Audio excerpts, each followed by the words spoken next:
તો વારસાગત વજન બધાને વધારે છે અથવા મારે થાઇરોઇડનો પ્રોબ્લેમ છે, પીસીઓડીનો પ્રોબ્લેમ છે એટલે મારે વજન ઘટે નહીં. આ તદ્દન ખોટી માન્યતા છે. 4 મેઇન રીઝન જેના કારણે યંગસ્ટર્સમાં ઓબેસિટી, મેદસ્વીતાનું પ્રમાણ વધી રહ્યું છે.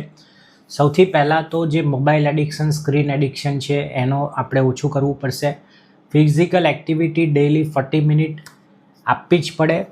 એ સાથે તમે જે કેલરી ઇન્ટેક છે તમારું, ખાસ કરીને જે બહારનું જંક ફૂડ ખવાય છે એનું પ્રમાણ ડેફિનેટલી ઓછું કરવું. એવરી વીકલી તમારી જે એક્ઝિસ્ટિંગ કેલરી છે એમાંથી 500 કેલરી ઓછી લેવાની છે. અને છેલ્લે અને સૌથી અગત્યનું કે તમારી ઊંઘ કેવી છે સૌથી ઇમ્પોર્ટન્ટ છે. તો આઈડિયલ ટાઈમ છે ઊંઘવાનો રાત્રે 10થી સવારે 6, પણ તમે 12 વાગે સૂઈને સવારે 7-8 વાગે ઉઠો છે એ તમારી ડીપ સ્લીપની ક્વોલિટી ખરાબ કરશે. તો આ 4 વસ્તુનું ધ્યાન રાખો. હું doctor Gunjit Parmar, lifestyle disease specialist and diabetes and obesity reversal health coach. Thank you.